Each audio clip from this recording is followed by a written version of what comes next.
Ah yes, those university days. A heady mix of PhD level pure mathematics and world debating championships. Or as I like to say, hello ladies. Oh yeah. Didn't get much sexier than the Spence at university, let me tell you. It is such a thrill for a humble breakfast radio announcer from Sydney, Australia to be here on the TED stage, literally on the other side of the world. And I wanted to let you know a lot of the things you've heard about Australians are true. From the youngest of ages, we display a prodigious sporting talent. On the field of battle, we are brave and noble warriors.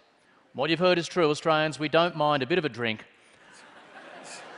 sometimes to excess, leading to embarrassing social situations. This is my father's work Christmas party, December 1973. I'm almost 5 years old. Fair to say I'm enjoying the day a lot more than Santa was. But I stand before you today, not as a breakfast radio host, not as a comedian, but as someone who was, is, and always will be a mathematician.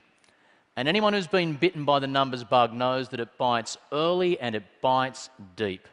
I cast my mind back when I was in second grade at a beautiful little government-run school called Boronia Park in the suburbs of Sydney.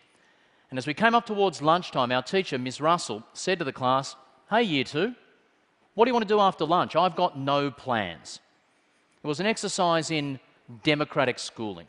And I am all for democratic schooling, but we were only 7.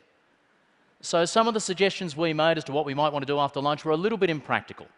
And after a while, someone made a particularly silly suggestion, and Ms. Russell patted them down with that gentle aphorism, "That wouldn't work. That'd be like trying to put a square peg through a round hole." Now, I wasn't trying to be smart. I wasn't trying to be funny. I just politely raised my hand. And when Ms. Russell acknowledged me, I said, in front of my Year 2 classmates, and I quote, "But miss, surely if the diagonal of the square is less than the diameter of the circle, well, the square peg will pass quite easily through the round hole." It'd be like putting a piece of toast through a basketball hoop, wouldn't it? And there was that same awkward silence from most of my classmates until, sitting next to me, one of my friends, one of the cool kids in class, Stephen, leant across and punched me really hard in the head. Now, what Stephen was saying was, "Look, Adam, you are at a critical juncture in your life here, my friend. You can keep sitting here with us. Any more of that sort of talk, you've got to go and sit over there with them."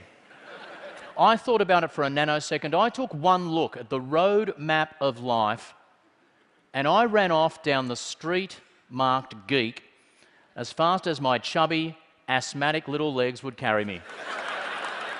I fell in love with mathematics from the earliest of ages. I explained it to all my friends. Maths is beautiful. It's natural. It's everywhere. Numbers are the musical notes with which the symphony of the universe is written. The great Descartes said something quite similar. The universe is written in the mathematical language. And today, I want to show you one of those musical notes. A number so beautiful, so massive, I think it will blow your mind. Today we're going to talk about prime numbers. Most of you, I'm sure, remember that 6 is not prime because it's 2 times 3. 7 is prime because it's 1 times 7, but we can't break it down into any smaller chunks, or as we call them, factors. Now, a few things you might like to know about prime numbers. 1 is not prime. The proof of that is a great party trick that admittedly only works at certain parties. Another thing about primes, there is no final biggest prime number. They keep going on forever. We know there are an infinite number of primes due to the brilliant mathematician Euclid. Over thousands of years ago, he proved that for us. But the third thing about prime numbers, mathematicians have always wondered, well, at any given moment in time, what is the biggest prime that we know about? Today, we're going to hunt for that massive prime. Don't freak out. All you need to know of all the mathematics you've ever learnt, unlearnt, crammed, forgotten, never understood in the first place, all you need to know is this. When I say 2 to the power of 5, I'm talking about 5 little number 2s next to each other all multiplied together. 2 times 2 times 2 times 2 times 2. So 2 to the power of 5 is 2, times 2 is 4, 8, 16, 32. If you've got that, you're with me for the entire journey, okay? So 2 to the power of 5. Those 5 little 2's multiplying together. 2 to the power of 5 minus 1 is 31. 31 is a prime number, and that 5 in the power is also a prime number. And the vast bulk of massive primes we've ever found are of that form.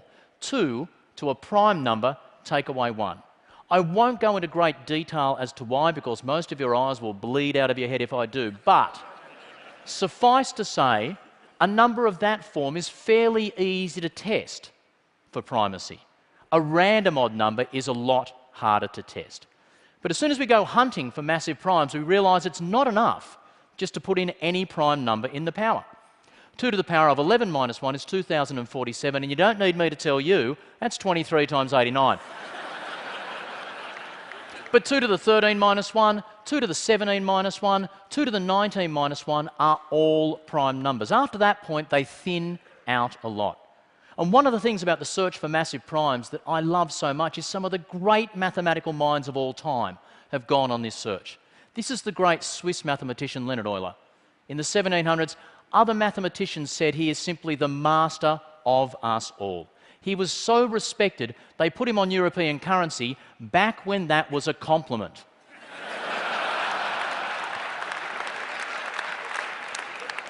Euler discovered at the time the world's biggest prime, 2 to the 31 minus 1. It's over 2 billion. He proved it was prime with nothing more than a quill, ink, paper, and his mind. You think that's big? We know that 2 to the power of 127 minus 1 is a prime number. It's an absolute brute. Look at it here. 39 digits long. Proven to be prime in 1876 by a mathematician called Lucas. Word up, L-Dog. But one of the great things about the search for massive primes, it's not just finding the primes. Sometimes proving another number not to be prime is just as exciting. Lucas, again in 1876, showed us 2 to the 67 minus 1, 21 digits long, was not prime. But he didn't know what the factors were. We knew it was like 6, but we didn't know what are the 2 times 3 that multiply together to give us that massive number. We didn't know for almost 40 years until Frank Nelson Cole came along. And at a gathering of prestigious American mathematicians, he walked to the board, took up a piece of chalk, and started writing out the powers of 2. 2, 4, 8, 16. Come on, join in with me. You know how it goes. 32, 64, 128, 256, 512, 1,024, 2,048. I'm in geek heaven. We'll stop it there for a second. Frank Nelson Cole did not stop there. He went on and calculated 67 powers of 2. He took away 1 and wrote that number on the board. A frisson of excitement went around the room. It got even more exciting when he then wrote down these 2 large prime numbers in your standard multiplication format. And for the rest of the hour of his talk, Frank Nelson Cole busted that out. He had found the prime factors of 2 to the 67 minus 1. The room went berserk as Frank Nelson Cole sat down, having delivered the only talk in the history of mathematics with no words. He admitted afterwards it wasn't that hard to do. It took focus, it took dedication, it took him, by his estimate, 3 years of Sundays. But then in the field of mathematics, as in so many of the fields that we've heard from in this TED, the age of the computer goes along and things explode. These are the largest prime numbers we knew, decade by decade, each one dwarfing the one before as computers took over and our ability to calculate just grew and grew. This is the largest prime number we knew in 1996, a very emotional year for me. It was the year I left university. I was torn between mathematics and media. It was a tough decision. I loved university. My arts degree was the best 9.5 years of my life. But I came to a realisation about my own ability.